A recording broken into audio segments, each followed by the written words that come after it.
Tan Hut. Hey, good afternoon, Rob. How are you today? Good, Ron. How's everything? How you been? I'm doing well. I'm doing well. I see you have a little different background there.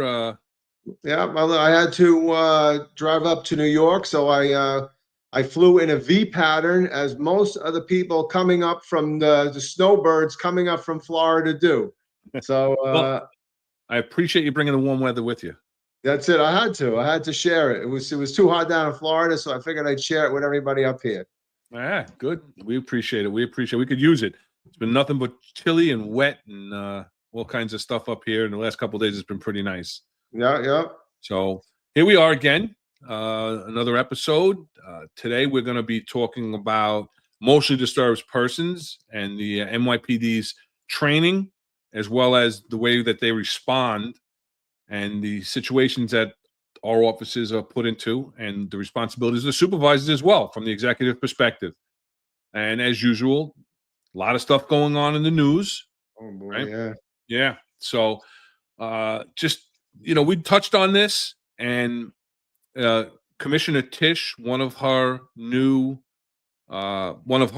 main focuses is discipline. And, she wants to, I don't want to say increase discipline, but she's taking it more serious. I think that the past administration was a little relaxed and more Mhm. selective in their discipline. Yeah. So there's been a couple of articles in the paper about discipline over this past week. One of the first articles was about an officer who was terminated for a firearms discharge, off-duty firearms discharge, and now he's suing to get his job back. What are your thoughts on that one? Yeah, I don't. I'm pretty shocked at it. I'm really like, what is his standing? Like, right? I mean, like, what is he saying that he did that didn't deserve the termination? I, from what I read, like she let a round go from his car while he was fleeing somebody who was following him. Right, and I think he passed the police station too. So I mean, well, I don't know what his thought process was, but I just think that if you discharge your firearm, technically, right? He drew his firearm, held it in his hand outside the driver's side window, aimed it toward the sky, and fired a single shot. Then he actually testifies. I let a round go out the window. So could you imagine that you're driving. No, you're in New York City, right? And you let a round go. And I don't know, there's big buildings. So if you let a round go and you aim towards the sky, the likelihood of hitting something there is crazy. It's not even that, Rob. What goes up must come down. Yeah. People forget. All right, I only let a round go into the sky. All right, that lead's got to come back down. It's not going to stay up there. It's not going No. into the atmosphere and going weightless. It's going to come No. down, and it could actually kill someone on the way down. But yeah, he was fleeing. His girlfriend's ex-husband or estranged husband, or whatever the case may be. They've had some altercations in the past. He's fleeing. He's driving around. It sounded like the 7-3. Driving around. The guy's closely following him. They actually find video that corroborates the story that he's Yeah. but he drives past the precinct. And what he testifies to is at that point, he lets a round go to notify the cops in the precinct that he needs help. But he never picked up the phone and called 911. He didn't pull up. Now he's armed. He's off duty and armed. He unholsters his gun at some point because he's in fear. All right, to this point, I don't have that much of a problem, but he doesn't call 911. No. He drives past the precinct. Why don't you just pull up to the very front of the precinct, get out and run in? Get out and run in. If there's no station house security standing outside, get out and run in. There's going to be cops right inside the door. Right. And the car is probably going to take off once you pull up in front of the station house, right? Yeah, once you pull in. Report to the boss that you were being followed and you were in fear, and that's the end of it, right? Maybe probably the duty captain comes down and, I don't even know what I do with it. I probably refer it right to investigations. It's not a big deal. But again, the cover up is worse than the crime. But actually, I don't know about the cover up being worse than this crime because it's actually reckless endangerment, right? Yeah, no. You're letting a round go into the air. Right. Even on Now, if you remember, you're not allowed to do that. There was wasn't there a caveat in the patrol guide that you can shoot your gun to summons assistance? But this case is not near that, in my opinion. Come on. But I'm just saying, if you remember, if you fall through a roof and you're trapped and you can't get out. That's what it was. Yeah, but from the police academy, that was like if you fell into a hole on an abandoned building and there was nobody around to help you, you could let a round go to summons assistance. I think he's probably going to go with that, but it doesn't make that he doesn't admitted cut the he had mustard. a cell phone. He admitted he had a cell phone and he didn't call 911. He Yeah. didn't call 911. He drove past, and his answer, when I was driving past, that's when I let a round go to try to alert the officers. So yeah, I don't see how he's going to try and say, because technically when they terminate somebody or when they come up with a penalty, right, they have to look at similar cases. Right. And what were the penalties, right? And the penalties were all termination for, intentional and unintentional off-duty reckless discharges of your firearm. This is a reckless, intentional discharge of your firearm. He didn't take his gun out because he felt fearful because someone's chasing him, which I could understand. Right, that's different. And then as he's holding it, he jams on his brakes or the guy bumps him in the back, and for some reason he had his finger on the trigger and he let a round go in the car. Now you have an unintentional accidental discharge that you can kind of talk your way out of, but not. I'm sorry. So I don't see like you said, what lawyer took this case? No, like you said, he should have he passes a precinct, just pull into the damn precinct and run inside. Like you said, there's a whole bunch of people there, right? So I mean, yeah, I know. Reed is saying you're absolutely right. He was probably waiting for his delegate/attorney for guidance. He should have just reported to the precinct and await legal representation. Well, that's what he finally did. What he finally did was called his delegate after he, quote unquote, gathered himself. He called his delegate. His delegate said, drive to the precinct and wait for us. And about an hour later, he showed up with his lawyer, with the lawyer. And then they went inside and the ball got rolling. And, it's, I don't see the standing. I don't know what legal basis his lawyer could be, trying to get him rehired on, saying it's excessive penalties or whatever the case may be. I don't know. Listen, I don't think he's getting his job back, in my opinion. So I think, as much as Tish wants to, hammer people or whatever, bring back discipline, I think she's, as Eric would say, spot on, right? I mean, yeah. I don't think I'd want to partner with this guy. You know? I see Eric in the chat. Prayers to the Dim family, as always, for Derek and the Dim family. And also glad that Eric's feeling better. I know he had to jump off the show on Monday. He had some food poisoning. So not a fun time with that, but we're glad that Eric was back this morning on the Finest Unfiltered show. They had Mamdani, the mayoral candidate, on. It was a good show. He had to jump off quick. He was only on for about 20 minutes, a little filibuster. And then he jumped off. Hopefully they get him back on so they can get into his platform on public safety and whatnot. And he says he's going to come back on. So hopefully he does. They're doing a great job on that show, interviewing a lot of political candidates that are willing to come on. Whether they agree with their platforms or not, it's a First Amendment platform. And they stick to it. They stick to it true and professional with all their interviews, no matter if the person's, Yeah, no, it's good. It's an open exchange, right? You got to listen to all the candidates because then you can make an educated decision, right? So you don't want to just hear one side and say, all right, that's my guy. No, Eric and John are doing a great thing by bringing everybody on and everybody has an opportunity. And if there's people there that are running and they don't take the opportunity to come on, then shame on them because they're getting the voice out there and they're able to people are able to make their own educated decision on who they feel is the right candidate. So you can't make a decision unless if you see everybody, right? You're not going to blindly vote. So absolutely, and like John was saying, that this guy is a formidable candidate. He's leading the way in small donations, Yeah. well ahead of Eric Adams and Andrew Cuomo. So it's important that everybody hears the view, and hit me with a hashtag OMO, Eric. It's opposition meets opportunity, as Eric always Yeah. says. I So just wasn't happy that he jumped off. I kind of, yeah. like Eric saying, he says we got played. I don't know if he got played. I think what happens is when Eric and John started putting the pressure on him, he jumped off. I think he got a little nervous that he was getting pushback, and it was just going to be a platform where he felt maybe he was just going to give his presentation. But once there was a little pushback and little questions, I think he kind of got a little wavery. Maybe next time, doesn't CNN give out the questions beforehand to the presidential candidates? Only Maybe the Democratic ones.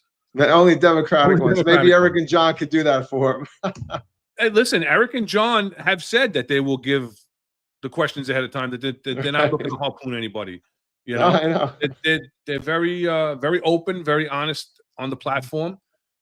So it's a good thing, and yeah. So it was a good show as always, and hopefully he can come back on because he is one of the leading contenders. Yeah. And with He's the doing way well, that right? it's shaping up with the independent party, and the splitting of the vote, you never know.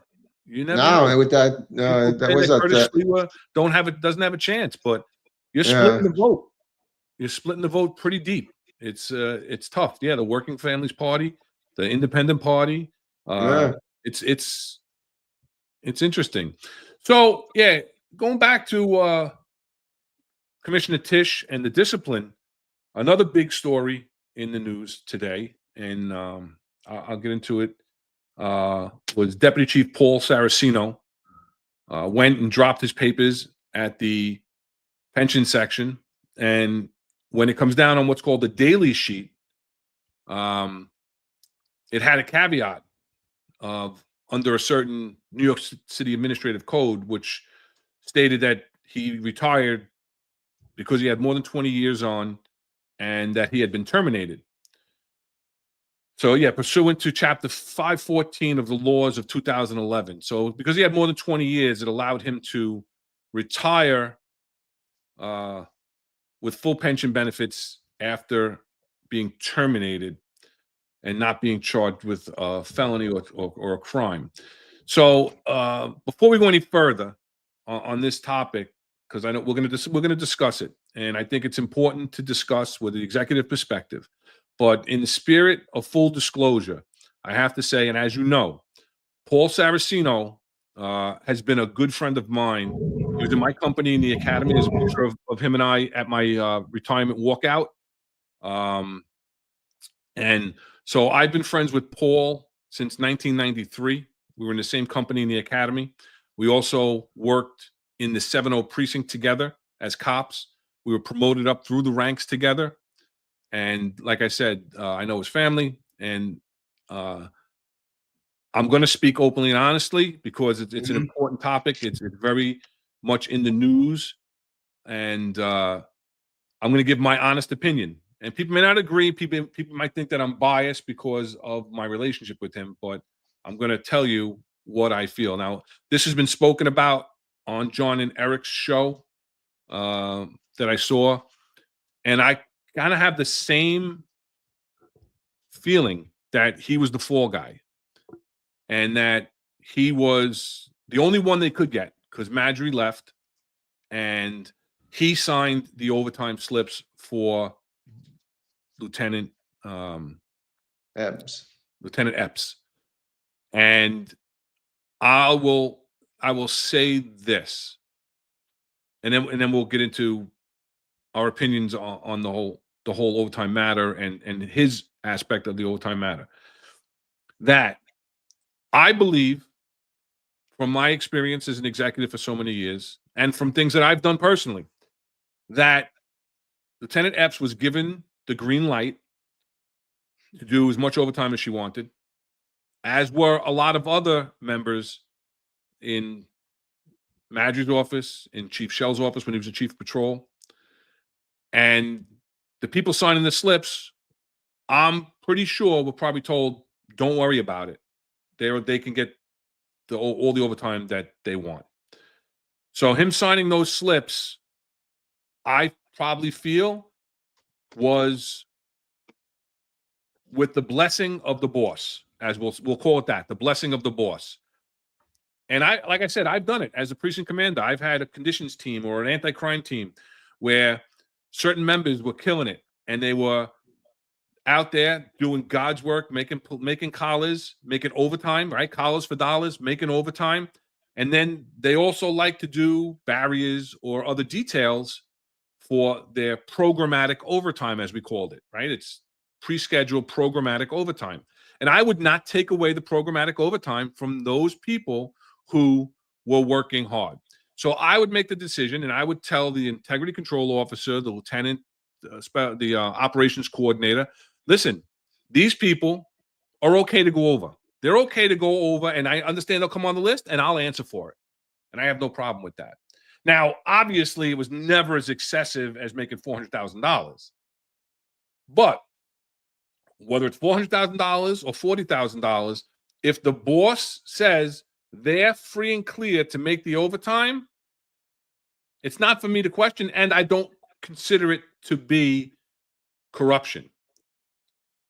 Where the line will get crossed is if Paul knew, Chief Saracino knew, that the overtime slips were not performed. The overtime was not performed, and they were fraudulent, and he was aware of that, and he signed the slip, he becomes culpable. I do not personally believe that that is the case. I've heard from people in the office up there that she was there day and night. Now, we've talked about, is it humanly possible to do that amount of overtime? I don't know. But if he doesn't know personally that the overtime was not performed, and he's signing the slips to the excess of the amount, he's the fall guy. I'll let you take it. Well, when you say day and night, I wonder what she was doing up there at the night. I mean, that's my first thought. What I think is Paul signs those slips, okay? And like, I totally agree with you. I think it's a blessing from Madry. It says, don't worry, she works for me, and she's going to get overtime, and I will take care of any questions. I'm the chief of department. I got this. It's my. If I have to talk to the first dep about this, I will talk to the first dep. I'm just saying, this is what he says to Paul.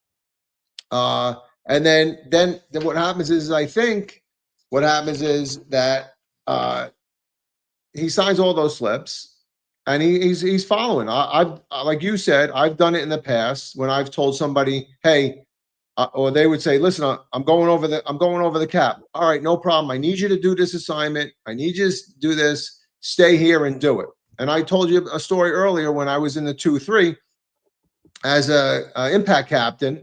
I was told by a DI from the borough, do as much overtime as you need to get the crime down in the impact zone.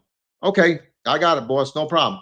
And I gave those guys overtime. Some of the senior guys in the precinct were loving me. They were like, what? No cap? No nothing? And they got all the overtime. Now, when the report comes out, I'm about to go home, about to sign out, get a call. Chief Gunther calls me, says, Rob, come to the borough right now in dress uniform. I'm like, Jesus, great. So I drive to the borough, dress uniform.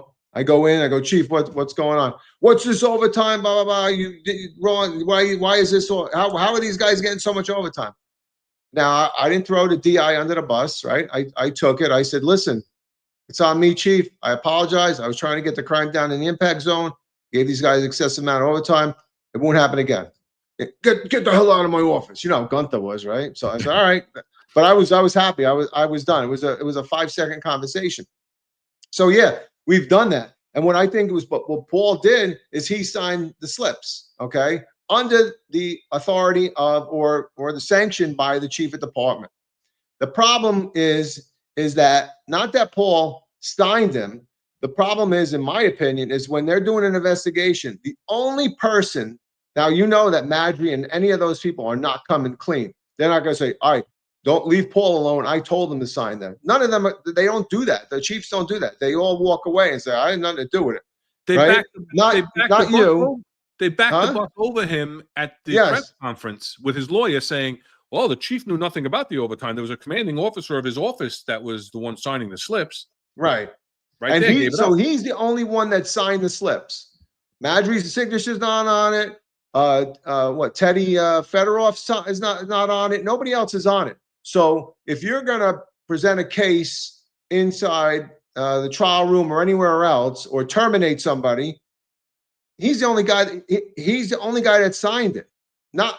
I don't think it's his fault. He signed it because he's supposed to. I think the problem is that the upper echelons historically has not taken responsibility for things that they push down if it goes bad. And I think he became clearly a fall guy, but the only guy that they could get, and they wanted to make a point. That's what I think. You know, they went after him specifically. So Yeah. Andreas Northam makes a comment. If they retire with 400K salary, are they pensioning 200K? No, it's not the way it no, works. What's only pensionable is 20% above the prior your year. previous year. So if she made 200,000 the year before, that was pensionable. If that was pensionable, but I doubt that she even pensioned 2,000. But just say if she was pensionable 200,000 the year before, she can only pensionable 240,000 because it's only 20%. The only way she would have more. made that, right? If she made 400,000 in 2022, 2023, 2024, then she would have already increased that. Then she would have been able to do that because then her previous years were that much more. But it would have taken her a while. That would have been a lot more slips. So Yeah. So yeah, it's an unfortunate thing, I feel personally, because I agree, that it was a fall guy situation. Like we both said, he was the guy that signed the slips, so he's the guy that they could get. And I don't know, she terminated him on what basis without a department trial that we didn't see charges drop, or I don't know. I don't know what the flow was. I don't know how it happened. I don't know under what basis. Again, it's all speculation on our part, but right. it's in the paper, it's topical, it's an important topic, it's tied to a bigger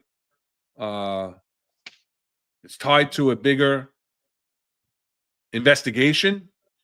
So, If you look at what I agree a little bit what TC said though. He says there comes a point when you got to say what the hell is going on here. So I mean, you and we don't know if he did. Paul may have said to Fedorov, he may have said to Madry, "Hey, this is excessive, and I'm not comfortable or whatever." The fact is we don't have all the facts right now, but I agree wholeheartedly. Like if I was signing slips and Whedon's driver was excessive, I would have to go into Whedon and say, Chief, do you know about this? Do you know that these guys are getting this? Your driver's getting so much overtime, and he still could say, "Don't worry about it." Right? That's the point. He could say, "Don't worry, I got it. It's on me," and then take no responsibility. But I'm not saying Whedon would do that because Whedon's not that type of guy. But chiefs, so there are some chiefs like that. So I agree with TC in a little bit. And but the thing is, with that, we don't know. We don't know if he did. Right, and that's what we're saying is we both believe that he was signing those slips with the blessing of Madry, who said that she could have as much overtime as she can do, or as she's or whatever the case may be. Just like that graphic that came up, there was how many people that made over $100,000 in overtime in the entire job, and a lot of them came out of 1PP. A lot of them came out of Shell's office. They all got transferred throughout different parts of the job, but they weren't part of a sensational scandal. They just made excessive amounts of overtime. And listen, you and I both know it's with the blessings of the boss. I'm sorry, you're the chief of department. You still know what's going on in your office. 415 people made over $100,000 in overtime. That's $100,000 in overtime above their salary. That's a lot. That's a lot. And there's a report that goes around. I'm sorry. No, listen, Madry took the ship down with him. That's what happens. He was sinking, and he didn't go down with the ship. He grabbed everybody else and brought them into the front of the Titanic, and they all went down together. So it's not like, you know, he didn't not a stand up guy at that point. So he knew what was going on. Yeah. So again, I didn't want to talk about it for obvious reasons, but I felt for the integrity of the show, with the executive perspective, it's something that's topical. It's in the news. It's important that we give our perspective on it, and you know, people aren't going to agree with it. Some people, you know, aren't, and yeah, Eric says, you know, the shame is Paul came back to work for Madry, and Madry buried him. Yeah, Paul had filed for retirement and was running his time, meaning that he was filed for retirement and he was taking off the vacation time that he had accrued throughout the years. As an executive, we accrue a lot of time. And when Madry made it up to the chief of department, he asked Paul to come back, and Paul came back because they had known each other from working together in Brooklyn. So I think it was important that we talk and touch on it in our opening. And, you know, there was another chief that was in the news again, and we talked about it on a previous podcast, you know, Deputy Chief Paul DeGiacomo, and he was the chief that was at the detail at the protest where Councilmember Susan Zwang took a bite out of crime, as we call it, right? Took a big chunk, and there's a picture in that article of the bite mark on his arm and how bad the bite mark was. But he signed off on allowing the Brooklyn DA to drop the charges for restorative justice, right? Which means they got together, kumbaya. He allowed them there. Look at that. That's nasty. That's scarred for life. You know, that's not an accidental, inconsequential contact. You know, her mouth didn't get caught there as they were tussling for something. You know, she's a council member, shouldn't be tussling in the first place. We talked about that. You know, it's you know, we talked about the incident. We talked about the restorative justice and the case being dropped. But now he's bringing a lawsuit against her. Right. So he dropped the charges. He accepted her apology, I guess, and said that for the, you know, betterment of everything, that we're not going to move forward with any criminal charges. So this thing wasn't, you know, an adjournment contemplating dismissal, right? An ACD, as we call it, where you get convicted, and if in 6 months you're good, you never do anything again wrong in the next 6 months, then we get, you know, we drop the charges. There's no charges. Everything was completely dropped. So she has no record or anything. So, you know, but now he's suing her civilly. And I don't know what the play is on dropping the charges through restorative justice and now going on the civil end, because, you know, you have the preponderance of the evidence, right? Versus what? Well, probable cause, right, for the arrest, and then preponderance of the evidence for the civil trial, right? 50% or 51%. Right. But there was it was all on video. Yeah, so I mean, I don't know what her defense is, but if she ever turns up as a missing person, you can use his arm to match her teeth. You don't have to get dental records. You know? Remember the Seinfeld episode where he thought he had John Voight's car, and there was a bite mark in the pencil, and he tried to get the dentist Watley to see if it matched. That's what you could do with Frank's arm right there. Yeah. So, what do you think about the lawsuit? I just don't understand the standing of it, because I don't know if there was an agreement made that he still had. I mean, obviously anybody can sue anybody for anything right nowadays. So I would think that her attorney would be like, well, you know, we came to a restorative justice, everything was good, and now all of a sudden you're suing us. So I don't like when John and Eric spoke about it on their show.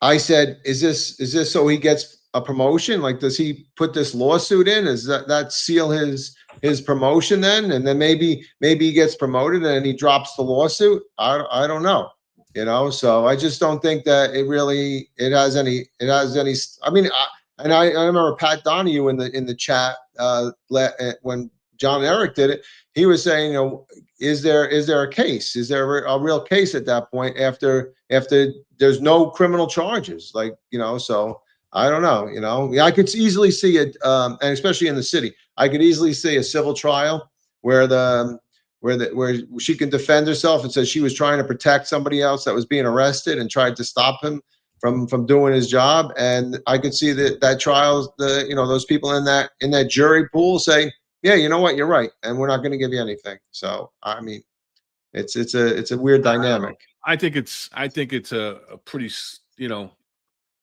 I think it's pretty cut and dry, so to speak.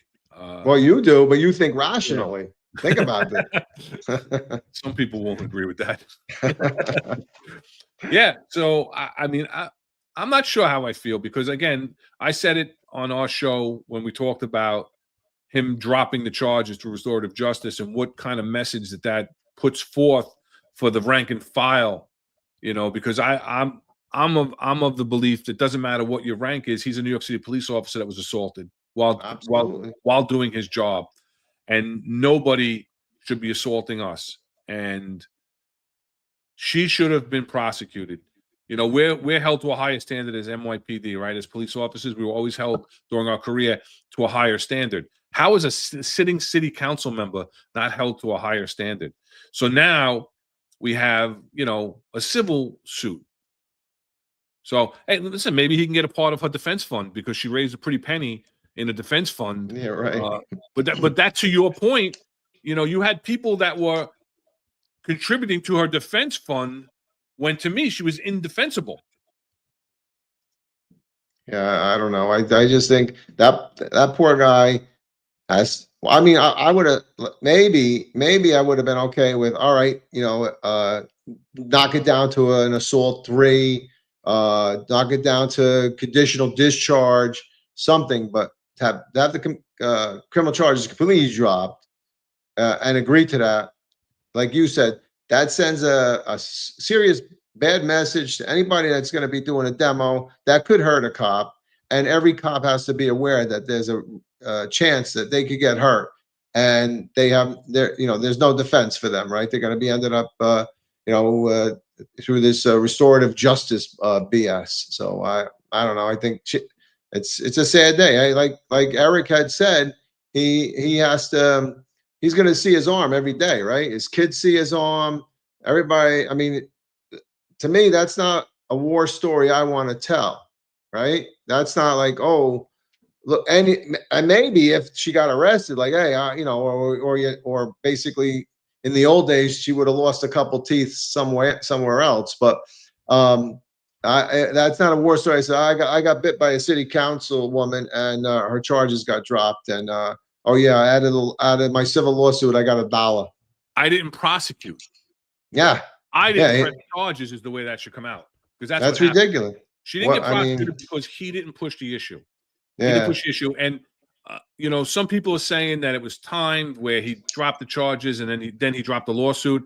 The lawsuit was already actually filed. It just came out afterwards, right? So, I don't know.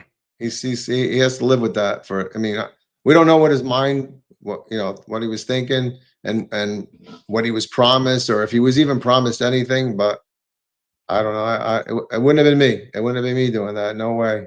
No, I would have had to make it. It makes no sense. It's insane to me. And speaking of the insane, one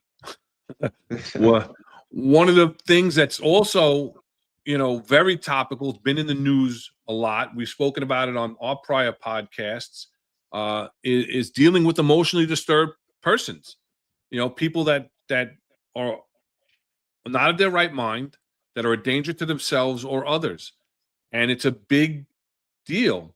And we've seen some unfortunate incidents that have happened in the most recent past. We had shown the video and talked about the Staten Island incident in the Home Depot, where it was suicide on cop, where the guy called in on himself, and nobody knows what was going through his head. As soon as the cops pulled into the parking lot, he shot some rounds into the air, and then point the gun at them, wouldn't drop the gun, and they wound up having to fire, and he lost his life. And then again last week, I believe it was, right, in the 114 precinct, you had the incident with the perp under the L with the knife. People calling 911. There's a guy with a knife. He's going to stab somebody. There's a video out there of the cops telling him at gunpoint and with the taser to take it, drop the knife, drop the knife. He refused to drop the knife. They attempted the taser a couple of times. We're going to talk about that in a little while, about the tasers and the effectiveness of the tasers, but it wasn't effective. 2 deployments, it wasn't effective. And then he turned and made a motion, charged at the officers, and they had to fire to discharge their firearms, and he lost his life as well. So there's a lot of nuances, and no 2 jobs are the same with emotionally disturbed people, and they deal with a lot of different situations, and you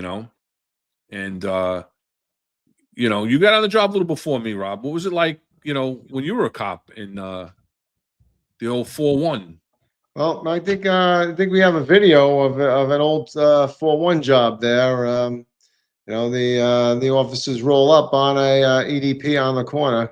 I don't know if it's necessarily. I guess that this might be a training film that they used to use in the old days, back in the old 4-1 Ford Apache, right? So This was a little bit before body-worn cameras. I think, yeah. Right? I don't even know how they filmed this. They must have had one of those. Remember the old big cameras? They probably had one of these. So, yeah. So Ken is saying that. Here we go. Go ahead.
So, Rob, I just want to know how they got you on video back in the day before body-worn cameras. yeah, that was way back when. And were you the guy with the hat backwards, or did you have your gun in your hat?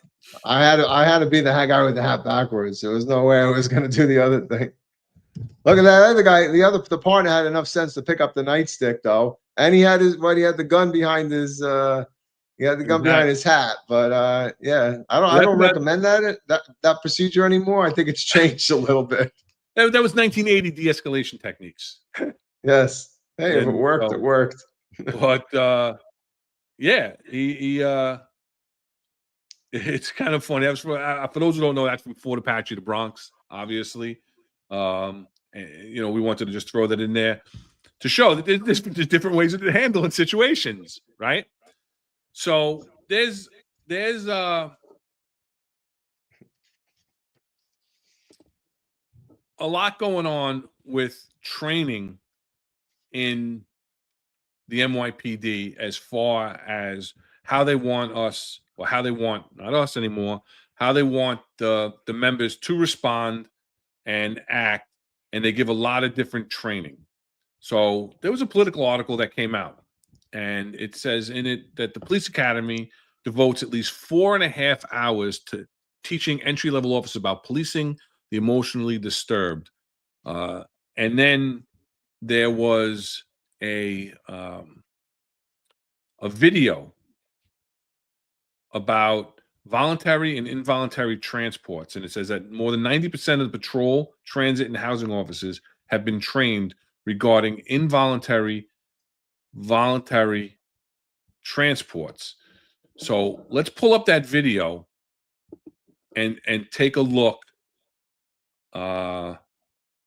If you can get that to play, because I know sometimes we have a little bit of difficulty with getting these things to run.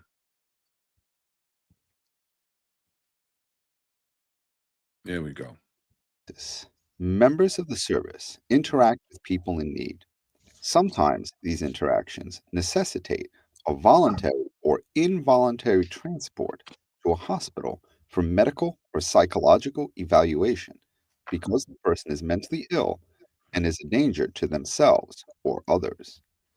It's important to remember that a danger to self includes actions or inactions that demonstrate the person is incapable of self care to the extent that they are likely to suffer physical injury or serious harm without immediate attention. Examples of such behavior include cutting or punching oneself, walking on subway tracks or in traffic, standing on the rail of a bridge, being unable or unwilling to seek food, shelter, or other things needed for survival. Our goal should always be to have an individual voluntarily seek the psychiatric or medical resources they need to help themselves. When a member of the service determines that a person requires medical or psychological attention, all attempts to get the person to voluntarily accept assistance will be exhausted before initiating an involuntary transport. We must always remember that our tone and posture play an important role in de-escalation and in convincing the person to voluntarily accept assistance.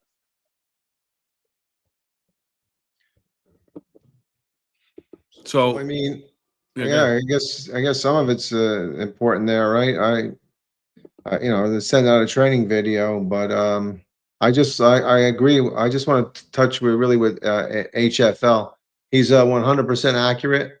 Most of that film was on the streets, filmed in a 4:2, but the only time the movie was filmed inside was inside the 4-1 precinct, because there was, when I got there in 87 or 88, there was still some of those signs that were actually still inside the precinct that were in the film. So, but yeah, he's you're right on there, HFL.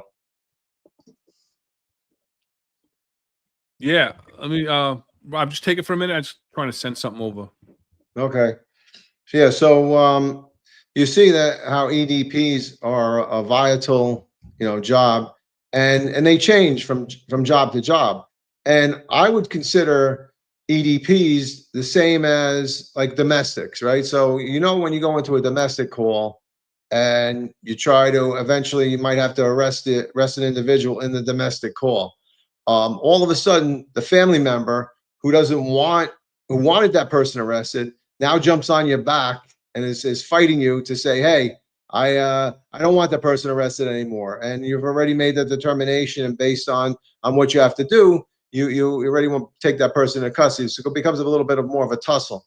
Similarly, it could happen with EDPs, right? They call you a 911 call because they're in distress and the person needs help. So what's the first thing they do? They call 911. So now police officers respond, and then after the police officers respond, they don't. The person might still get more agitated because it's a uniform.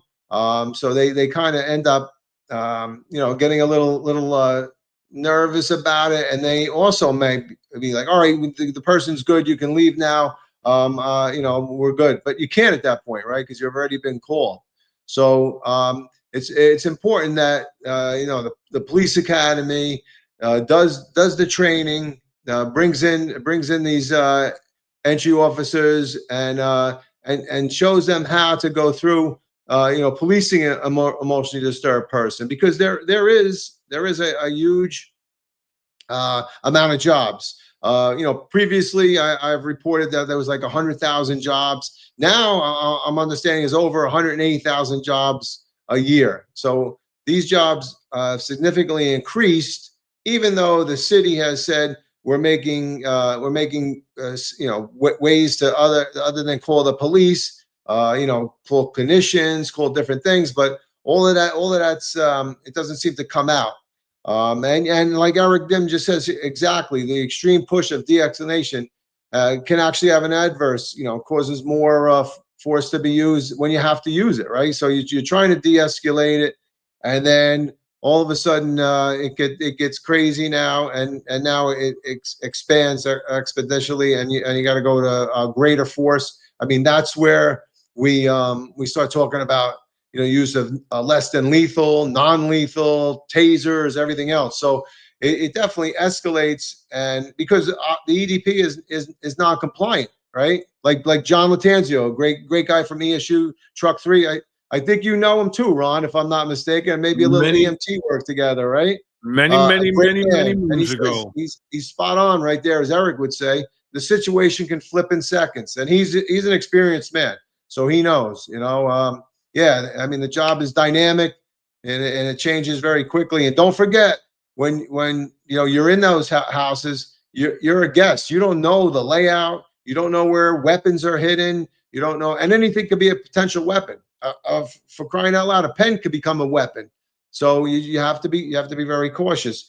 And it's good that the city and the police academy is taking that step forward to make these training videos and realize the importance of it. And I just hope they continue. I don't know if they do that for a liability purpose, so that they could say, well, you were trained and you didn't actually do the right thing or whatever. But it's good that they do play a very important role, and they, like this article says, they remain on the front lines of the mental health crisis. And they need the most thorough training possible, and they need the city leaders to support it, and they do. And I think the training should definitely continue, and it's very, very important. Yeah, thanks for that, Rob. The training also pivoted, and they started doing this crisis interventions training, right? The CIT training. We can't show the video for copyright reasons. So there's an article, and not an article, actually, just an explanation of crisis intervention that's up publicly available through the city website. And crisis intervention team training consists, program instructs uniformed members of the service on how to effectively respond to critical incidents and communicate with emotionally disturbed persons. Right, the CIT-based policing brings together the criminal justice and mental health systems with the joint goal of reducing the risk of injury to police officers and emotionally disturbed persons or persons in crisis, while promptly, effectively, and efficiently diverting such persons from the criminal justice system to the mental health treatment when appropriate, right? So this is also part of that co-response, right? This is part of that co-response. It's right when you can get people out there from the health and hospital situation, right?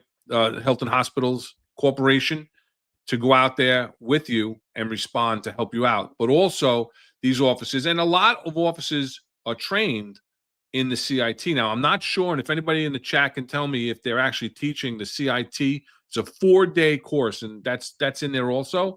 The programs are 4 days in length, and is team taught by tenured police officers in the academy and licensed mental health clinicians from our partner agencies. These clinicians are subject matter experts with hands-on experience in dealing with persons in crisis. Right? The training program also utilizes an extensive amount of scenario-based training, which places trainees in simulated crisis situations in the police academy's scenario training environment, where the skills and techniques can be taught, can be enacted and evaluated. Right. So basically, we've talked about that. Rob, you brought that up on one of the last shows about the training areas, the scenario areas that they have in the police academy now. They have one area built up that's a train. There's another one there's an R&P with a car stop and things like that. So they use these areas to try and make it more lifelike. And as opposed to that last video that we saw, listening to that monotone lecturer telling you what you need to do when you're handling an emotionally disturbed person. Right. You're hoping to make it through the end so you can answer your 4 questions and get credit, for taking the training. We talk about it all the time that training needs to be hands-on, in-person training to be more effective. And the CIT program is just that. It's hands-on, it's in person, it's team-led. You get together with other members that you go to training with or that you meet at training, and you're handling these jobs. These jobs where they have these actors acting as jobs, acting as EDPs.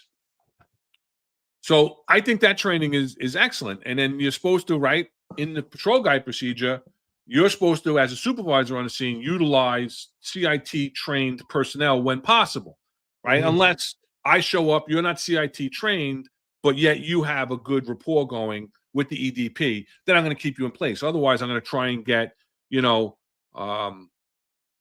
not Angry John or Eric, but somebody else to step in and try and engage this person, de-escalate the situation, and talk them down into a nonviolent confrontation to get them the help that they need.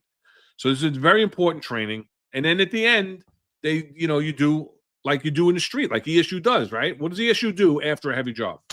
They do a debriefing. They bring everybody around the back of the large rescue truck and they go, what do you think of what happened? What was good? What was bad?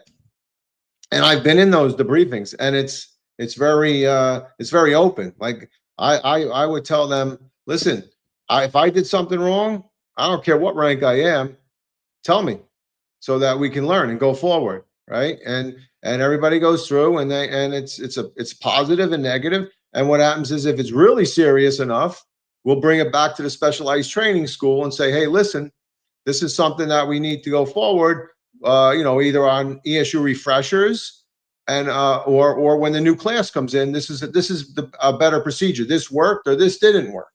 So I just quickly to address, I think it was Reed. Reed said, do you think the EDP training given by ESU MOS will have a better effect in getting MOS attention? I agree. I know that there's a few guys, Stephanakis from Chuck 10 and a couple other guys, Jose Otero. They do training with, and they go around the country and do training with, what was it? This Smith, I think. What was it? I can't think of his name now. But they go around the country and they do training. They do training for other law enforcement. So, and they also do training here when they do some of that CIT training. Those are also the guys there to training, and it gives them a little bit more experience. So I think that's extremely important. And then I just want to address what you had mentioned earlier, the co-response teams, because when Susan Herman was the Deputy Commissioner of Collaborative Policing and Terry Tobin was the chief in there, the concept of co-response teams came up where there'd be 2 uniformed members of the service and then there would be a clinician. And that they threw under SOD for a little while. So we literally supervised it. We looked at, the performance indicators, and there was no summons activity that was necessary. It was actually how many people they went to, but they responded to previous jobs to see if they could limit the amount of a second call or another repetitive job. So they didn't. I know John and Eric spoke about it earlier this morning. They didn't respond. They're not like a 911 response because there was always the concern about the safety of the clinician. But they did do follow-up jobs, and there were many success stories. I think they're still in existence. They were actually eventually transferred out from SOD and then put back under the Deputy Commissioner of Collaborative Policing or the Chief of Collaborative Policing, I think, after when Terry Tobin took over. So, yeah. Before we get into a little more technical ends of training and tactics, what is your opinion on taking away the EDP jobs? There's a lot of talk about it, right? With all the politicians, right? And about the police shouldn't be handling EDP jobs. It should go out to a team of clinicians should be responding to EDP jobs and only calling the police as a last resort. Yeah. So So here's the thing, right? I mean, they tried. This was a pilot project in Staten Island, and they tried it. So they were just going to send clinicians, and obviously police officers, clinicians also have that, under the mental health hygiene law, have the authority to take somebody, an EDP that's going to threaten themselves or somebody else with, physical injury or harm, into custody, right? So that we're authorized that. But in Staten Island, what they wanted to do is they were going to send clinicians to a 911 job, have them respond, and they were going to stage RMP, or a radio motor patrol car from the precinct, and an ESU truck like a block away in case the job went bad. And we were like, that's insane. Why don't we just all respond then? Like, why would you do that? Why would you literally have that like that? It didn't make sense. And truthfully, after, speaking to many of the clinicians within the co-response, they don't want to go to jobs by themselves. That's dangerous. That's dangerous. At any given moment, like we spoke earlier, dynamically, that job can change. That's extremely dangerous. It get volatile. And what happens if they show up and maybe, they get aggressive or whatever, and now the person gets really violent? I mean, it just doesn't make sense to me. I mean, I understand it. That de Blasio's wife with Thrive NYC, that was all part of that. I don't know where some of that money went. I mean, maybe Sam Antar should start looking at that also, since he did such a great job with Letitia James. But there's it's funny how things go a little different. So it's a crazy dynamic, and you really can't. I don't know. I think that police officers, if you train the police officers properly, and even like John Latanzio was saying, and you get a dialogue started, one person speaks, it's usually a successful outcome, right? You're able to bring that person down. A lot of times, if it was a military person with PTSD, we would get, ESU had a lot of military guys. They could talk the same language, and you've developed a rapport. So, I mean, I don't know if a clinician could do that, and I just think that a clinician, I mean, if they think it's a good idea, I don't think. I think our success rate is phenomenal. Yes, once in a while, deadly physical force, justifiable too, and most of the cases, right? But I don't know. I think if I was a clinician, I would be like, please have the police come with me, Yeah, I mean, like people are saying in the chat, right? No two jobs are the same. Everything's in dynamic situations. They could change on a dime. People could have weapons. They may not have weapons. Clinicians are not trained in identifying the possibility of weapons, the blading of the body, and suspicious bulges. And like you said, anything can turn into a weapon. It could be just a pen. Tactical retreat, right? What's their tactical retreat? Yeah. It's just, to me, it makes no sense. And to use the instances where the police use deadly physical force on the EDPs to gain compliance, or at that point, it's not to gain compliance. At that point, it's a life safety matter. Whether they're trying to take someone else's life or the officer's life, it's a life safety matter. So what are they going to do at that point? So they want to send these clinicians in, and then you have somebody that is just not of their right mind. And listen, if somebody calls and they want help, it's one thing. But the majority of the calls that we go to, people don't walk themselves into the back of the ambulance. Like John said, like you said, I know John for many, many years from all our EMT days before the job.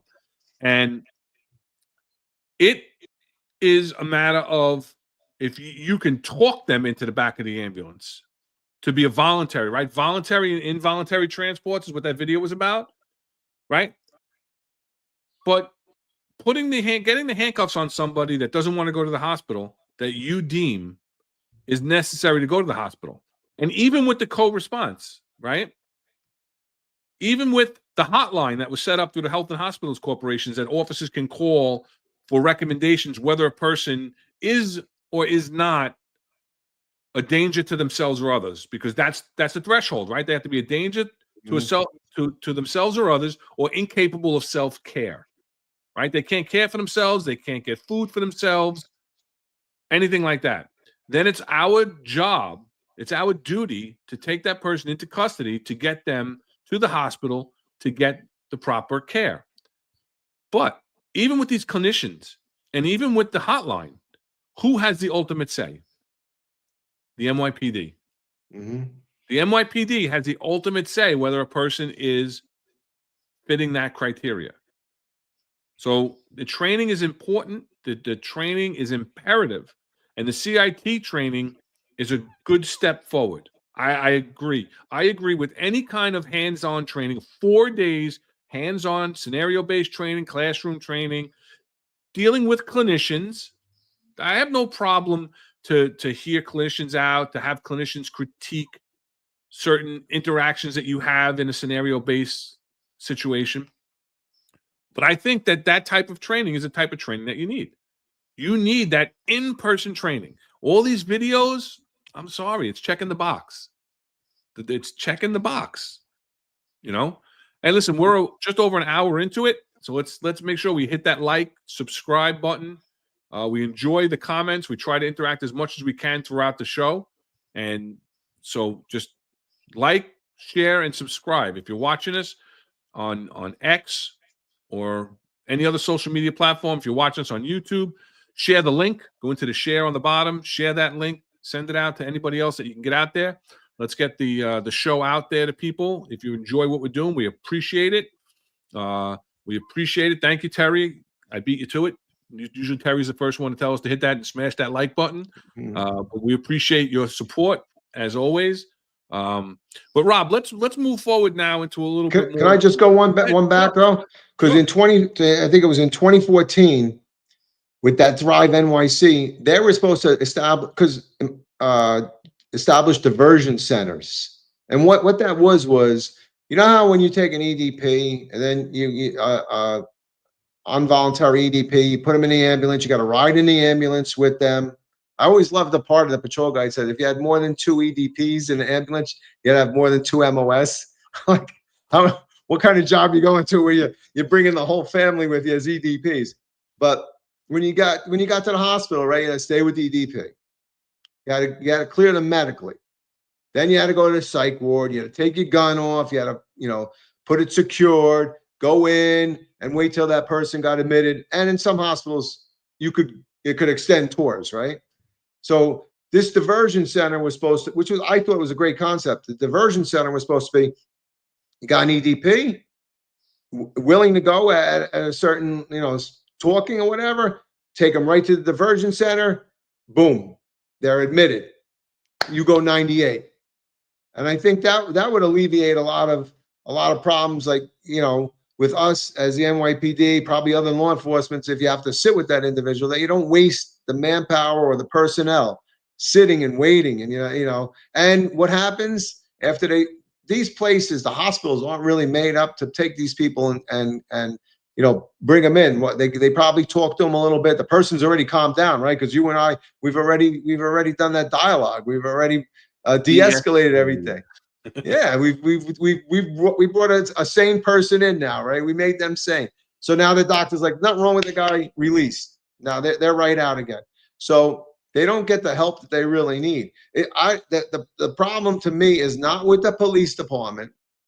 The problem is with the rest of the procedure going forward. The hospital, you talk about, the meds, making sure they did take this. I think it's Kindra law, right? Where they can be ordered to take a certain amount of medicine forced. I mean, those are the things where they should be looking at. Looking at the police department is not the problem. I mean, we do a really great job. I mean, you look at the high precincts, right? 7-5, 4-4, 4-0, 4-6, even Midtown South. And I think that's because of the subway systems, right? The Penn Station, all that. Those are the high volume of EDP jobs. So it's not a NYPD problem. It's a city problem. And I don't think anybody in city government, they all throw money at it. I think this, I forget, it was $1.86 million still goes to Thrive NYC.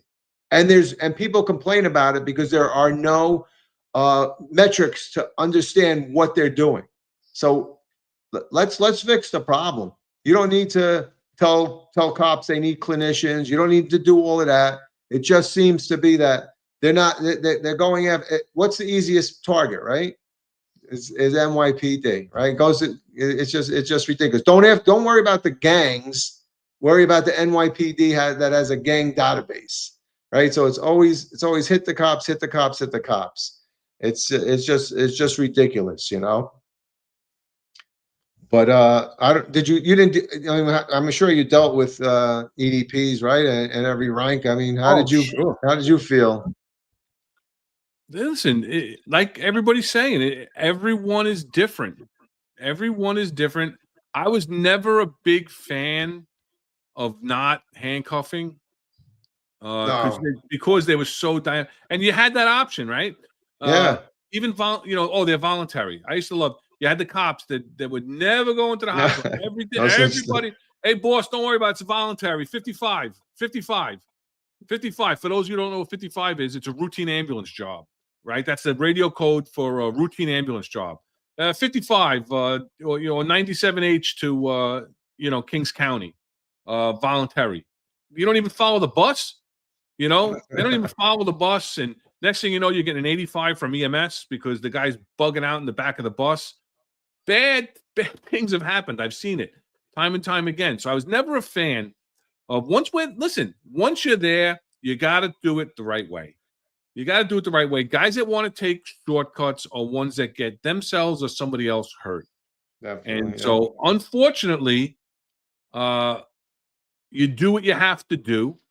You take away from things that you learn as you go along. Someone made a comment earlier that, you learn as you go. Each one is different, right? So you're learning from your experiences. You learn from mistakes that you make, right?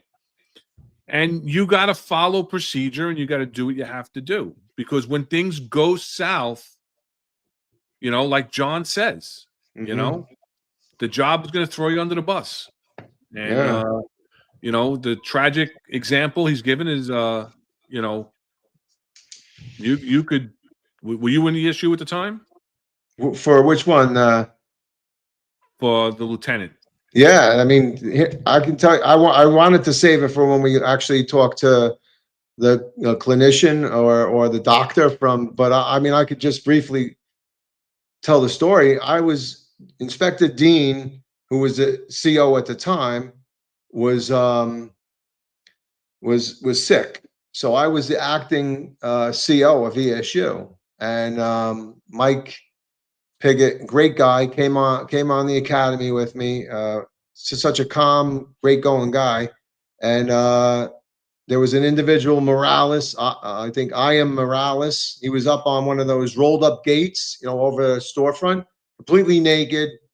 There was a huge crowd, and he had given one of the officers in ESU, Mike told him, hey, taser him. And I talked to Mike after. Mike thought that his knees would buckle and he would kind of just slide down. But unfortunately, he froze up and he fell and he passed away, right? Now, Mike got railroaded. He got thrown out of CCTC. I'm already on it, brother. Mike, he got railroaded because what happens is he got modified that day. And I had to fight so hard-heartedly that they want to modify the other officer that tasered him. I said, no, that he was given a lawful order because the patrol guy said at that time, you may or may not. It was one of those things that so Mike didn't do anything wrong according to the patrol guy. So they modified him. And I fought for Nick was the other one that shot the taser not to get modified. And luckily they listened to me. Mike got sent to building maintenance. Now he was modified. They could have kept him in ESU. That's the downfall of the job. And that's why I wanted to talk about the doctor. They treated him so bad that they sent him to building maintenance where he had a desk with no phone, by himself. How do you do that? How do you do that to a guy? That's so wrong. And yeah, eventually it turned tragic. And I actually, I was the acting CO, and they said, according to the paper, I lost my command. Like I was kicked out. I went back to the CO spot, and they brought in Deputy Chief James Malloy.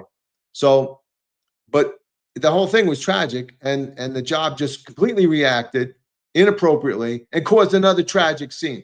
But I know I went in too far with that. No, I it's really okay. wanted to talk.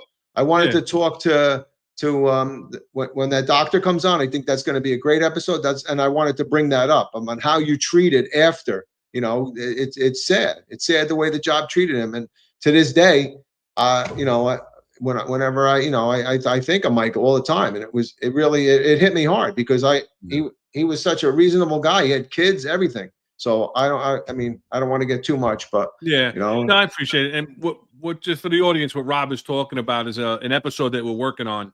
We're trying to lock in a psychologist that works with the NYPD and with Northwell Health Finest Care, and we're and just keep it what up close on QC, absolutely, totally.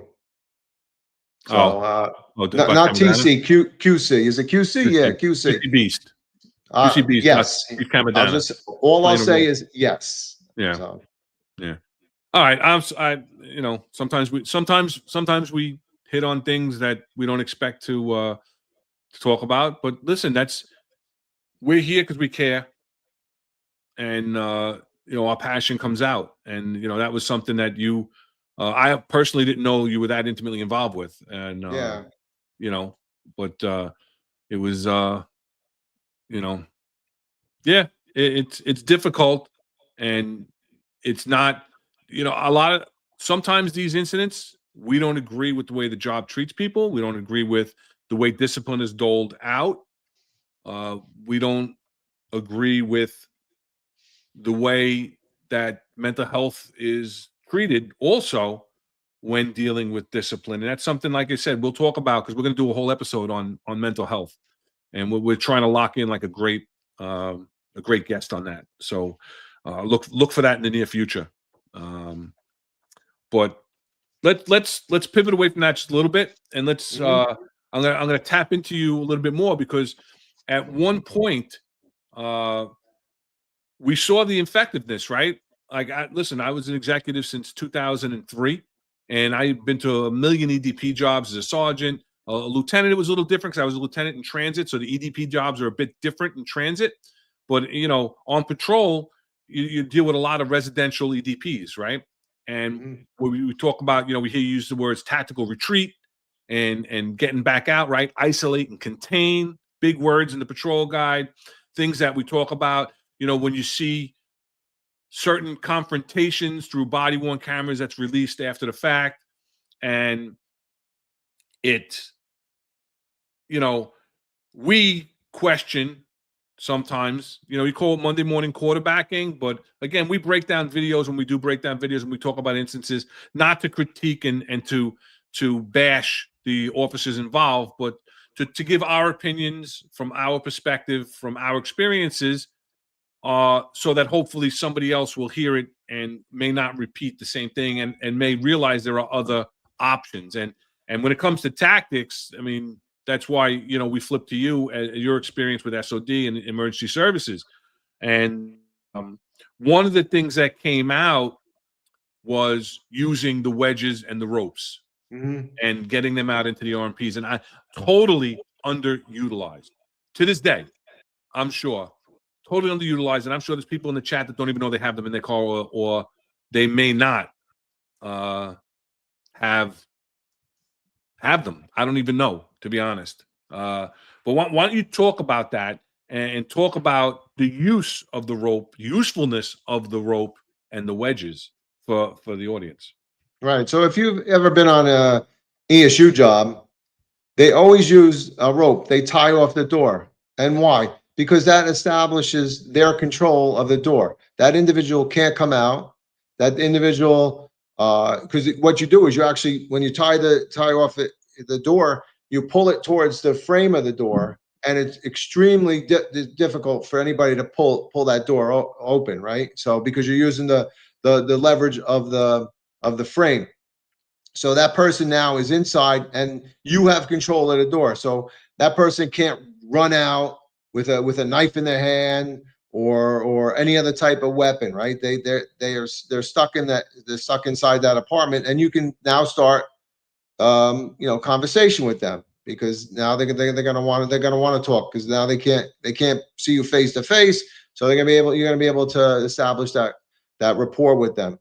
It's important to I mean so we saw that the rope worked, right? You're tying a knot around that door, and we figured this is the best thing we could do. Is after talking to Ray Spinell at one of the meetings, I said, Chief, I think he was the chief of staff at the time. I said, Chief, why don't we give this to everybody on patrol, because they can set the tone when they first get there. They can tie you off the door, and they don't have to worry about somebody coming out.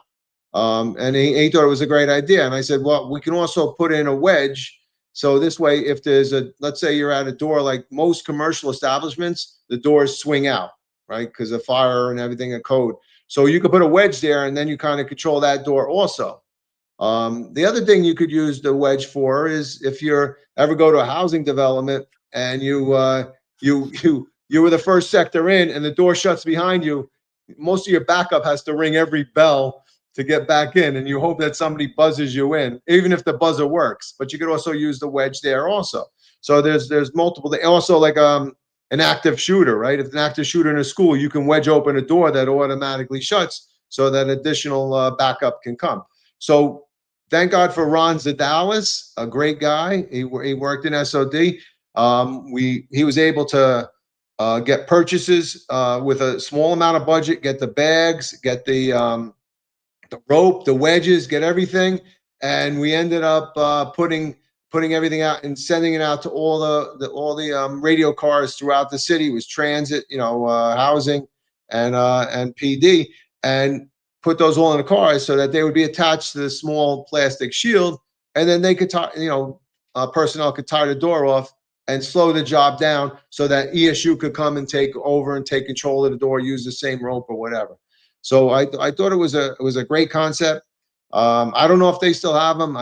There was things we talked about resupplying if ropes ended up at somebody's house or something else, but things disappear, right? Yeah. So it was just something that ESU used all the time, and I thought, why is that not a great idea that guys have? And truthfully, I would recommend it across the country, right? You see cops all throughout the country that show up on jobs where you can easily, keep that person inside until you're ready to let them out.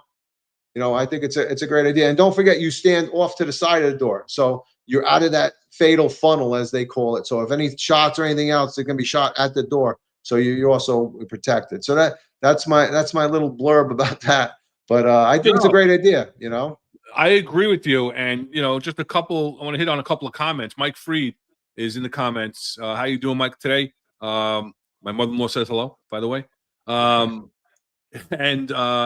he says that he doesn't recall ESU using it. I recall them using it on almost every job. The door, the rope? The ropes. Every job. I don't know. Using it for when did Mike retire? Because it was on Mike, I don't know, Mike, are you retired? I'm not sure. Just let us know. And then Cougar in there, talking about too bad it's with Dallas. But he's joking, because I agree with you. Ronnie's a great guy. He actually was a sergeant of mine when I was impact captain in the 110, 115. He was one of my impact sergeants. Really sharp guy, squared away guy, very intelligent guy. Glad to see that he found his place over in ESU, and recently promoted within the last year. So, and also a shout out to Amazing Ant. Ant, how are you? Good to see you out here on the late show. Yeah, haven't seen you in a little bit. Hope all is well with you. So you retired in 2016. So it's been quite a while, but still. He's maybe he didn't. Maybe he got kicked off the floor by ESU. Yeah, but that's funny you say that, because I've told you this story in the past. I'd be the duty inspector.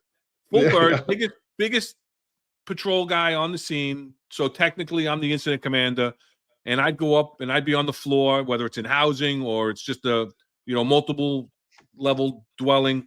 And I get on the floor, and I can't tell you how many times I got kicked off by a cop in the issue or a detective in the issue. And my answer is, yes, sir. I'll be in the hall. I'll be in the stairwell. That's it. Listen, I gave people the room to do their job. They were the experts. I always deferred to ESU. I tell you the story, and I can tell the story because he's off the job, right? So we're allowed to tell stories once people retire, right? Yep. So Johnny Latanzio knows Eddie Bag of Donuts, we'll call him, right? And it was when ESU, they changed the rule where ESU wasn't allowed to take the door without the permission of a duty captain or above being on the scene. So they would have to isolate and contain to the best of their ability unless there was a life safety issue, right? So I remember having the duty in Brooklyn North. So we're talking about, in the early 2000s. And Eddie was in truck 6, and they were on an EDP job. I get out of my RMP, unmarked RMP. I'm literally standing up. We make eye contact. I hear Eddie go, "It's Leyson, take the door." I didn't even know what was going on. Because he knew that I was going to defer to his judgment. And if the ESU guys on the scene are telling me they need to take the door and they need to go in, I wasn't going to hold them back. You guys, ESU were the subject matter experts. They would have had to have been some kind of crazy scenario for me to usurp their opinion and their recommendation. But it was just funny because him and I were friends again, like John, from our EMT days, and back in the day. And Eddie was an E-man, and it was just funny. I'll never forget that day. I get out the car. I wasn't even across the street. I literally didn't even have my RMP door closed. He saw it was me. "It's Leyson, take the door." I remember one job. It was in Queens. I was the duty chief, and ESU had a barricaded her. So I'm responding as the duty chief, but also responding for SOD, right? And they got the door tied off. Sergeant Mike McKenna, great guy from Truck 9. So I'm at the end of the hallway, and now I got my 8-point hat on because I'm not really involved with ESU. I'm kind of doing the duty chief thing, and I'm talking, right? So I just remember Mike McKenna turn around, and he's like, "Shut the F up!" And then and then later on at the end of the job, he comes up to me, he goes, "Chief, I didn't know it was you." I said, "Mike, it was my fault. I shouldn't have been talking on the floor. You are 100% right, and I don't care that you're right. That I was wrong, bro. That's it." And so yeah, I've been kicked off the floor, and I worked with those guys. Yeah. So yeah. So yeah. Listen. but Again, being successful is knowing your limitations and knowing the strengths of others. right. So that is an important thing to success and to a successful resolution of a job. Just because I show up and I'm the boss, I'm going to start barking at these guys. That's not my expertise. That's not Right. my expertise. I didn't go to STS school for 9 months. I don't have the experience. I've been to thousands of EDP jobs in my 30 years, but not in the capacity of an ESU member who has handled these jobs, who has dealt with these things, have been in life and death situations multiple times, and knows how to mitigate the Right. risks, right? And limit the risks by use of proper tactics. And they'll tell you when we need to get, hostage negotiation there, when we need to get the technical assistance response unit to pop a camera through the peephole or under the door, where they'll pop, ESU will pop out the peephole and they'll stick a camera in, or stick a camera under the door. Like John says, risk versus reward, right? They know when it's time, and from their training, from their extensive training, Right. when they have eyes on, whether through a vantage point or through, whatever the case may be, if they say this guy's about to cause harm or it's time to go, I always took their word for it. Yeah, they know, and I've done the training with them, but they know at what point, they know the capabilities, and they know when they can pull the plug and say we got to go because we can get them right now. And that's how dynamic it is. So when they, like when you talked about that change of procedure, I hated that because I mean at a certain point you had to go down and find the incident commander and say, hey, can we go in now? And is it okay? And the job could have been done already, and it got to a point where we used to say that's why the ESU captains were there. Just make the call. You can't wait for the incident commander to make that call. Doesn't know the capabilities. I mean that whole thing was it was kind of convoluted. That And to that point, I'm gonna bring you back. I'm gonna bring you back. A little back in time, put you back in uniform, put you in front of a microphone. So I'm going to ask Jack to pull up a Facebook post of a news conference that a certain chief that we all know and love did. And it explains about that vantage point very well. Oh, look at that young looking fella. Look at that fella. At approximately 8:45 a.m., members from the 8-4 precinct responded to a 911 call for an emotionally disturbed person at 125 Court Street.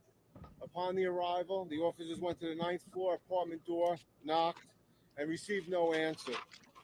The officers checked the door, and it was open, but it had the security lock across chain. As they looked in the apartment door, they saw a male sitting on the couch with a gun. The officers closed and secured the door and called for the supervisor and ESU. Once ESU responded, they took control of the door upstairs. They established a rapport with the individual. At the same time, ESU was supported by members of SRG, our strategic response group, which maintained a perimeter outside, making sure that the individual didn't come to the window and shoot out the window and hurt any civilians. We were also supported by the members of the Technical Assistance Response Unit and the hostage negotiation team.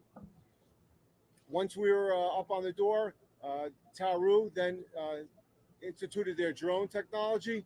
The drone went up to the 9th floor and was able to view inside the window and see the individual with a gun, which of course was instrumental to the members of ESU, knowing that in fact there was a gun involved and the person was armed with that gun.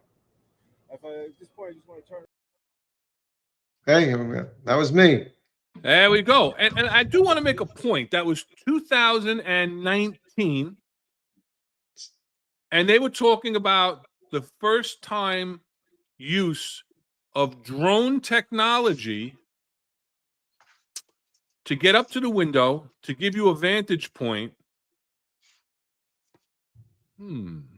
So drone technology is not new to the last 2 years of a certain assistant commissioner, deputy commissioner, deputy mayor. He didn't invent that technology and bring it to the forefront of the NYPD. In 2019, Taru was using drones for EDPs. I think we should have you should have sent that video to Kaz, I think, really, right? I mean, I don't know. I don't know if he's the grandfather of the drones. I don't think he invented that. I think maybe, I don't know, there might be like is there a grand larceny charge here? A on there for Kaz on that drone? Is that, there is, yeah. It looks like it. It looks like Kaz drone. Looks like a K. He's got monogram drones. If you land it the right way, it's and for those who are really paying attention, the inspector to your left is now a chief with a scar on his forearm. Yeah. Poor. That's Frank right there, right? That's Frank DeGiacomo who got bit, that we spoke about earlier in the show. So so that's just I just wanted to bring that up and throw that at you. No, that was good. You know what? We used the drone. We used the drone, and the cops from the 8-4, they used the rope and tied off the door right away. So the whole thing came together on that job. See that? You see that? Pre-Kaz. It was all pre-Kaz. And the guy was in there armed with a firearm, and you had a successful resolution. You Yes. waited it out, like you said. I think it comes on a little bit later in the thing. The hostage negotiators came in, and they were in a dialogue with him for hours. But you were able, through the drone, to see that the firearm was actually placed down, and he was coming out unarmed, and it was safer for the members. Yes. So right there, it came to a successful conclusion, non-violent conclusion, because the right procedures and policies were followed. So that there are other what, tools and stuff, I guess? Yeah, I'm sorry, I'm getting text messages from old friends that worked in Taru that are saying, wow, we're actually getting acknowledged for things that we were doing before the Almighty. But yeah, there's other tools that are utilized, and it's also big in the patrol guide, right? When the sergeant gets on the scene, he's to institute the use of the CEWs, right? The conductive energy weapons, right? The tasers. So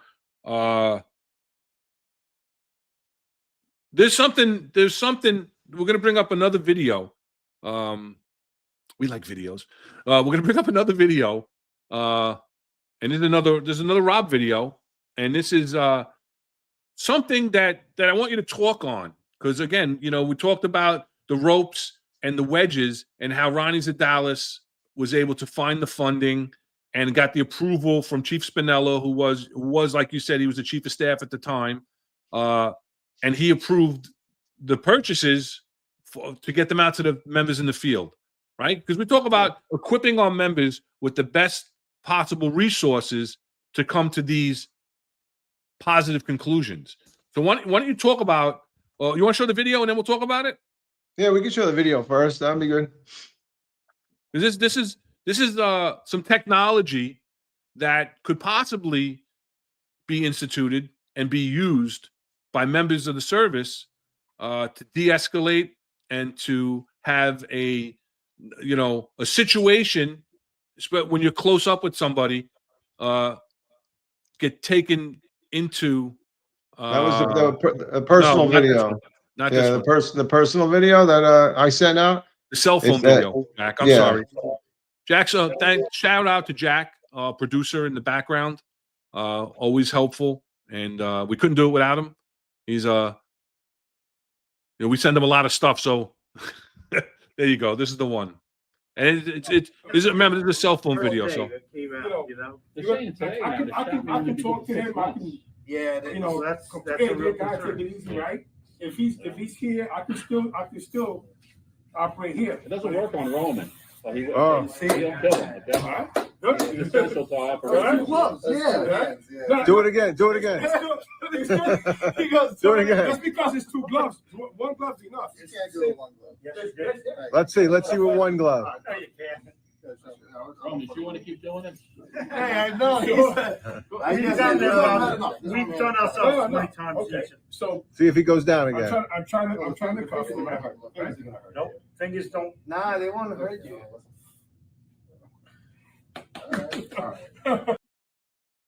Yeah. So as the laws changed and they put more and more pressure on police officers, the diaphragm law, the chokehold law, they don't give more tools. Now that was way back when, and the issue was looking at that, and I thought that was one of the greatest tools that could be done.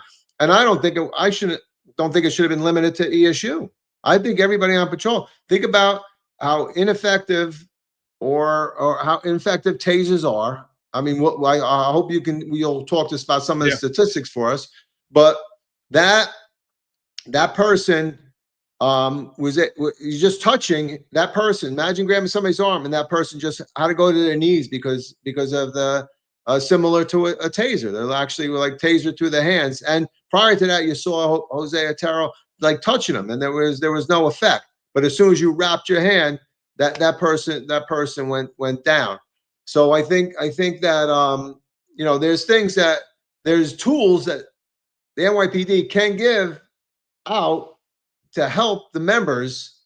Like you and I, right? We've seen these videos where guys are wrestling, and like I'll go back to the one where I talked about the two girls trying to take the peddler into custody in the subway.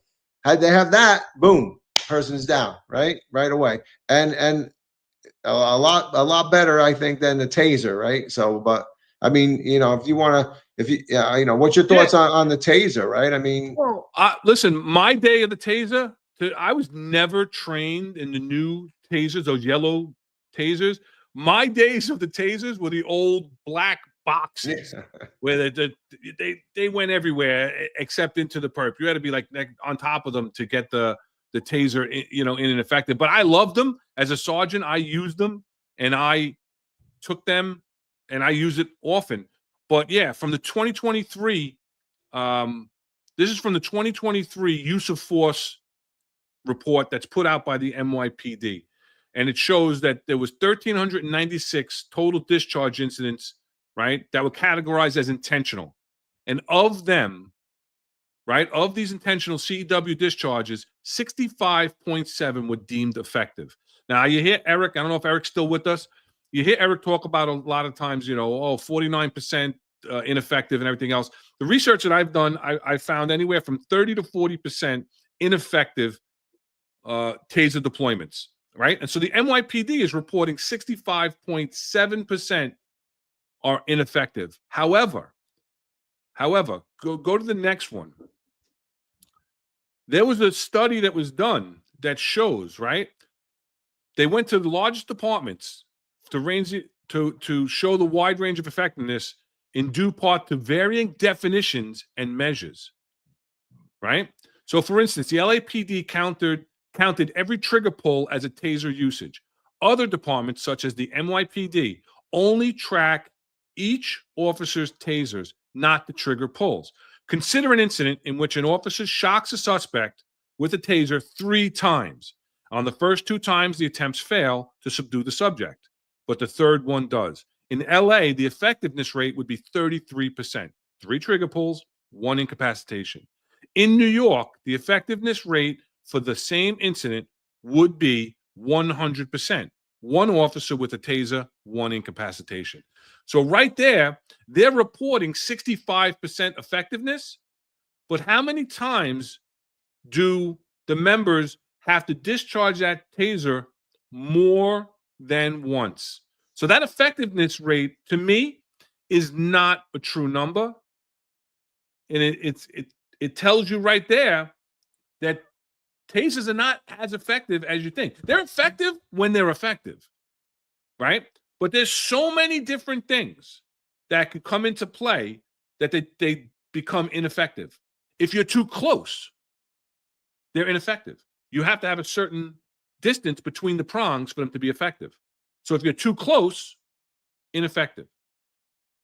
If you have bulky clothing, ineffective. If you don't get both prongs in, ineffective.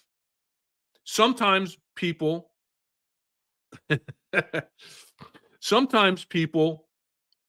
are emotionally disturbed and are not effective. And we've seen those videos how many times? You tase somebody, they look at it, they laugh at you, and they rip it out of their chest. And you see them tense up a little bit because there's nothing they can do. You know, electricity is being put into your body, and it's gonna cause your muscles to tense up. But if you're not in the right state of mind, or you're high on certain drugs, it's ineffective. They just rip them out. They go. And somebody did talk about it earlier in the show, much earlier in the show with the tasers. I'm not sure who it was. Again, they said that the older tasers seem to be more effective, and that the new tasers seem to be more of a tickle factor, right? It's actually true. The voltage is lower on the newer tasers than the older tasers. I just know there's one advantage to the newer tasers, though. If you hit with one prong and then you touch with the gun, you can still get conductivity between the 2 prongs, as opposed to the old black one. But I remember using the old black one. I had an EDP, and he was like not shirtless, so it was a perfect hit. just like you said, I tasered him, and he looked at me and he ripped the thing out. And I turned to my driver. I says, "I think we need an issue here because this is not a good scene right now." It's totally true. I remember a job on right in the middle of 6th Avenue in Brooklyn in 7-8 when I was a sergeant. And same thing. Guy came out of one of the bars. He's in the middle of the street. He's acting completely irrational. My cops are ready to go in and pounce. I'm like, whoa, whoa, whoa, whoa, whoa. Why are we going to go hands on? I take out my trusty black box, right? And I go to tase this guy, and he laughs at me. Truck 6 comes rolling down 6th Avenue in the middle of the street, and they see me with my box, and they see it's ineffective. They took care of business and got him into custody for us. So I see Brian Lane in there saying, "Thank God they didn't count the accidental discharges at the desk at the change of tour." Oh yeah, that used to happen so often, right? But now, Brian, I'm not sure if you're aware, the new tasers, when they're discharged, they have these little tiny beads in them with serial numbers on them. So you can't hide those accidental discharges anymore and say you lost the cartridge, right? Because they glow on the black light and they have little serial numbers on them. So if you discharge your taser and don't report it, you get caught. You're into some trouble that way. You know. We ended up putting up. Actually, it was Ron Zadalis again. Put up the signs in front of all the gun ports, right? So that's where they would test the taser, and just to make sure you had the cartridges out while you were testing the taser before you took it out patrol, so you didn't have an accidental discharge, because then you would have to go down to for your force stat and explain to why you had so many accidental discharges with the taser. Oh, it was crazy. But yeah, back in the old day, I remember taking it out of the glove box of a patrol supervisor's car, and you'd find it buried and stuff, and then you hit it, and the thing was like, it was like, holy mackerel, this thing's crazy. I think Brian's trying to say it cost him 2 dozen cannolis to the range to get refills. Back in the day when you could get the refills for them when they weren't accounted for as Yes. The range was good that way if you needed something. The range was good to us back then. But the good times. I like telling little stories here and there, and now that we're retired, we can tell certain stories that we could never tell when we were on the job. We can we can mention certain people like Eddie and John. It's great to see John on here, and his comments, and Brian. Brian, I think I mentioned it before. Brian was my administrative sergeant when I was a rookie cop, and then I think he was 96 when he retired. Brian never aged. He never aged and never retired. It was amazing. So quick story with John, and just real quick. I was at the job, but he tells this story about he has a squirrel that's inside an apartment, and the squirrel's jumping all around. It's crazy. He said the kids are screaming, and I think he takes the dart gun out, right, the tranquilizer gun, and shoots it, and it kills the squirrel, and all the kids.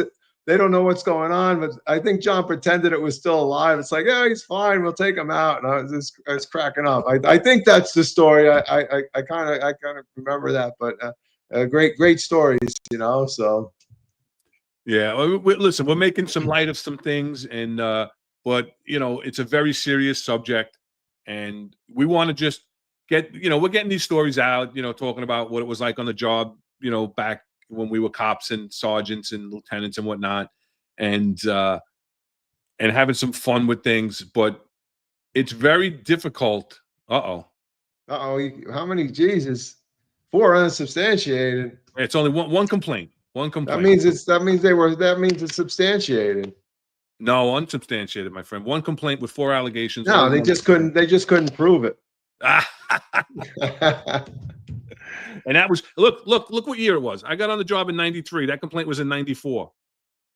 I went 30 years without one. Not bad. No, that's good. And for those who are going to ask, I made sergeant with 5 years on the job.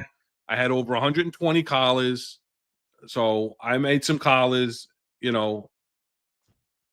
I was out there. I wasn't a house mouse. I was a house mouse, and I don't deny it. I was a house mouse for 6 months before the sergeant's test. I took the lapse position, and I talked about that in my interview. Yep, John's admitting. John is acknowledging your story. John is acknowledging. That's a your great story. But in all seriousness, what we're trying to convey here is how difficult these jobs are, how serious these jobs are, how we feel you could handle things in the best way to come to a successful, nonviolent conclusion where the officer isn't going to get hurt, the individual in crisis isn't going to get hurt. And that's the most important thing. Utilize the tools that are available to you. Utilize them properly. I understand hesitancy in using even less than lethal, but you have to sign. The most important thing every day is signing out at the end of the day. And so you have to do what you have to do within your purview and within your responsibilities and your oath to get there at the end of the day. And somebody said it again, work smarter, not harder. That was always a big saying that I always said, work smarter, not harder, and do your job. We give you the tools. We meaning the job. I guess I can't say we anymore, right? The job gives you the tools. They give you certain tools. They don't give you all the tools. Like those gloves would be wonderful, right? But give you the tools to do your job effectively and safely. And that's what we're here to advocate for. We're here to advocate for you, the men and women that are doing the job still, to tell our stories, some jokingly, some serious, like Lieutenant Piggott, a very serious situation, personal story that Rob shared. Would laugh and joke about a couple of other stories. There's other things that we talk about that are very deep to us. We're going to get into in that other episode some pretty deep things, probably on both of our careers that we talked about. That's going to be a great show moving forward. So before we say goodbye, anything, Rob, that you think that we left out or that we should get out there? No, just my advice today would be, right, talking about EDPs and stuff, and every job, right? Just slow the job down. Go as fast as you think you need to go, but when you get a chance, slow it down. Like if you're going to go to an EDP job, go up to the door and listen. What's going on inside? Don't knock first. Don't try to get in, but listen to see what you can hear, what's going on. And as far as the gloves and stuff, I would advocate through your delegates, through your bosses or whatever. Let's take a look at these things. If there's other tools out there, why not? Why can't we get these things? These things could save lives. It could reduce injuries to cops, injuries to people you're putting into custody. I think they're a valuable tool, and why not give more tools to the officers out there that have lost a lot of things through legislation. I mean, this is something that the department can look to help people, and maybe at that point, people like Jessica Tisch and those won't have to fire individuals or get rid of people when they have the appropriate tools that they can take people in the custody, and we don't have to see videos where we're shaking our head, oh my God, I hope they don't get hurt.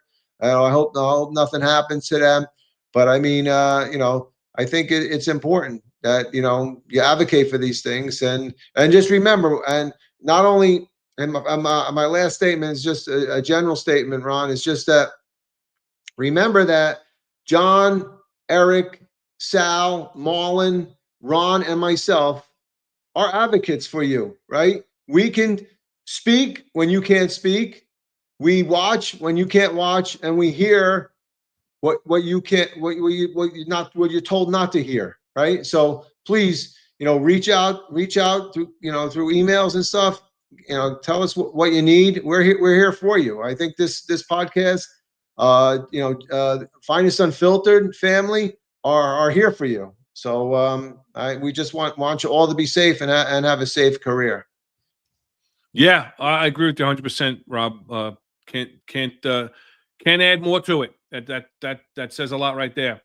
And also, we're not advocating to the buffs out there to go out and buy those gloves on your own and bring them out on patrol, because you will not be indemnified. You will not. It will not work out well for you. So if the job doesn't, I know ESU tried to get the gloves and they didn't go for it. We're not saying for you to do it. So yeah. So with that, great show. Appreciate everybody's support. Again, hit the like, share, and subscribe for us. We appreciate all the comments. Like, again, we try to interact with as many as we can with the show. Tomorrow on the Sal Greco show, 13:05 at 1:05 p.m., he's got Serena Townsend on. They're going to talk about the Louis Mangione case and also about Letitia James.